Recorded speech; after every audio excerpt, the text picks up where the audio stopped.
¿Crisis de la democracia argentina o crisis de la democracia mundial? ¿No? Esa es la primera pregunta, porque a veces se habla de crisis a nivel mundial y yo creo que tenemos que analizar, digamos, cada caso en particular y cada país en particular. En el caso, creo, es más global, pero creo que en particular en la Argentina, no sé si hablar de una crisis en un sentido, o sea, a veces crisis implica algo más terminal. Yo creo que sí la democracia está cambiando.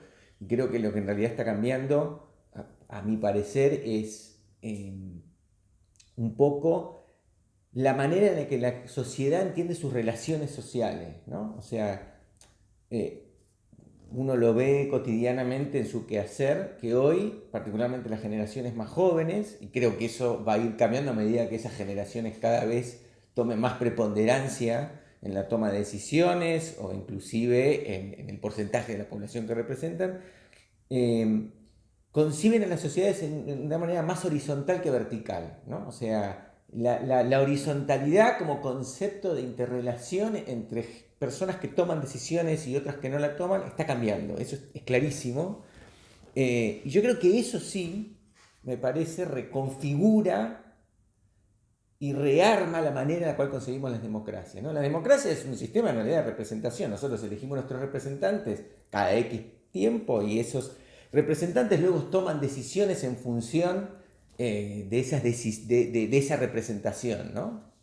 Y muchas veces la ciudadanía se desentiende por un periodo de tiempo, 2, 4 años, de esa toma de decisiones y cada 4 años, bueno, decimos, ¿lo confirmamos o no? Yo creo que esta horizontalidad, y esto creo que tiene mucho que ver las redes sociales y la posibilidad de que la información de alguna manera circula más horizontalmente y no tan verticalmente, donde hay múltiples canales, donde hoy mucha gente se siente emisor de ideas y de sus pensamientos y no necesita un emisor centralizado, es un medio de comunicación, por decir algo. Entonces yo creo que esa horizontalidad reconfigura, sí, la manera en la cual tenemos que repensar cómo vamos a pensar la democracia, el proceso de representación. No creo que esté en juego justamente, muchos dicen la crisis de la democracia viene porque se está perdiendo el proceso, este sistema representativo. Yo creo que está mutando. Y lo que tenemos que, yo creo que lo que tiene que encontrar la sociedad y la dirigencia política, que en última instancia es el brazo, digamos, que actúa de ese proceso democrático, es cómo reinterpretar eso, ese proceso de horizontalidad que me parece que la sociedad está cada vez más vigente, ¿no? Entonces, creo que si crisis implica cambio, sí hay un cambio. No creo que necesariamente ese cambio implique que viene un proceso no democrático, ¿no?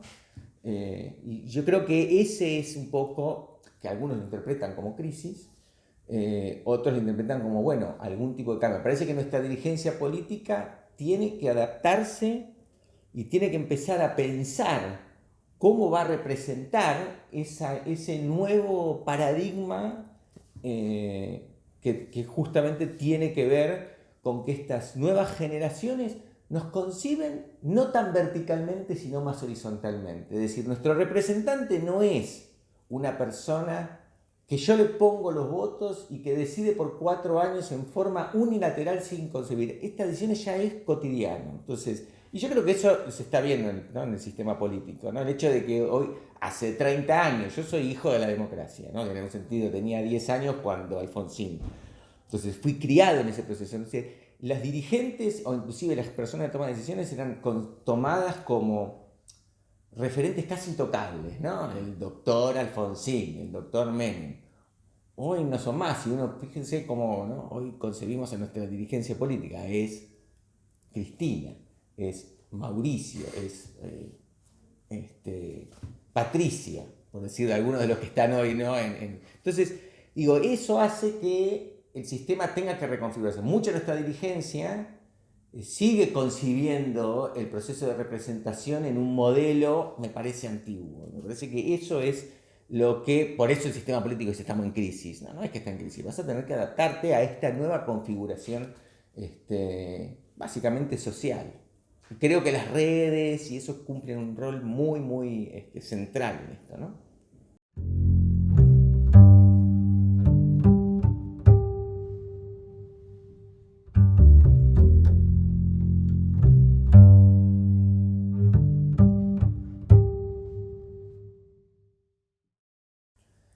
de nuevo, los tabúes cambian, ¿no? Los tabúes cambian de sociedad a sociedad y de momento histórico a momento histórico, ¿no? Lo que era un tabú hace 40 años, hoy no lo es más. Entonces, de nuevo, creo que el tabú lo podemos, si lo restringimos al sistema, a la Argentina, o al sistema político, y yo creo nacional,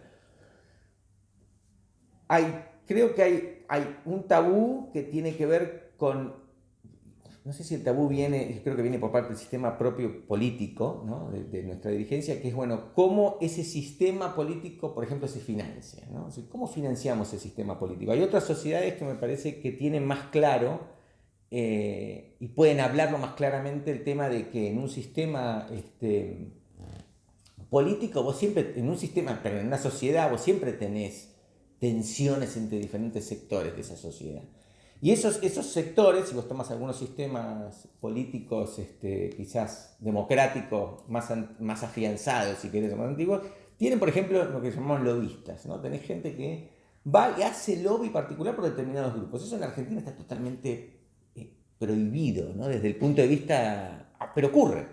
Entonces, esa es la realidad. Entonces, ocurre. Entonces, ¿cómo se financia ese sistema? ¿Cómo los diferentes representantes de esas sociedades, económicos, sociales, financian de alguna manera el sistema político que está pujando por la representación de su sociedad? Entonces, un sistema como Estados Unidos, vos tenés los lobistas, la persona va al Congreso y vos sabés que esa persona está haciendo lobby por ese grupo económico y no está mal visto porque tenés otro que hace lo mismo. Acá ocurre.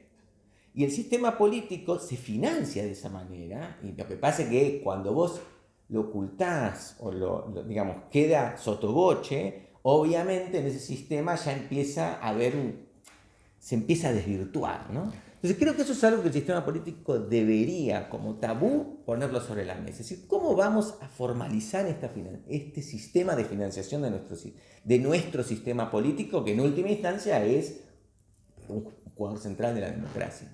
Parece que eso es algo que no se habla y que todo el mundo lo sabe, ¿no? Todo el mundo sabemos cómo se financia el sistema político y que siempre es en un sistema, digamos, por debajo de la mesa, pero quizás si lo blanqueamos, y bueno, está claro, esta persona está representando determinados grupos y tiene aporte económico, porque no hay campaña sin aporte económico. Eso me parece que es un gran tabú, que no se terminó. El otro gran tabú, ya si me paro del lado, esto es un tabú yo creo que de parte más del sistema político, del lado de las sociedades, y de nuevo, como soy hijo de la democracia, ¿no? Alfonsín nos dijo, con la democracia se va a educar, se va a curar, se va a poder alimentar, va a poder cubrir, digamos, a cuestiones básicas. Creo que uno de los corolarios de estos 40 años es que, digamos, yo creo que es producto de nuestra historia, ¿no? Digamos, nosotros llegamos a la democracia producto de una historia muy tremenda de muchos años anteriores, no solamente del último golpe, sino de muchos golpes y vaivenes en el sistema democrático 50 años antes de eso, prácticamente. Entonces, ¿cómo, digamos, la democracia no es una condición evidentemente suficiente para eso? Es necesaria, evidentemente, obviamente es necesaria, pero no es suficiente. No nos ha alcanzado con tener un sistema democrático estable de 40 años para lograr salud para todo el mundo, bienestar social y económico para todo el mundo, igualdad. Y eso es algo que lo que tenemos que preguntarnos, y por eso creo que es algo que no se discute, bueno, ¿qué más necesitamos? Y el proceso democrático la democracia no fue suficiente para esto, obviamente, ¿no? Vemos los resultados hoy día. De nuevo, eso no quiere decir que no sea condición necesaria. Digamos, es parte, lo necesitamos, pero no es suficiente. Y creo que eso es algo que tampoco hoy se está discutiendo. Me parece que sería un buen momento para, ¿no?, cumpliéndose 40 años, ponerse a discutir justamente qué más necesitamos sumarle o qué tenemos que modificar de ese sistema democrático que nosotros tenemos particularmente, y de nuevo me restringo a la Argentina porque cada país tiene un sistema democrático diferente, para mejorar esta curva, yo creo, descendente en la cual venimos en los últimos 40, 50 años, ¿no?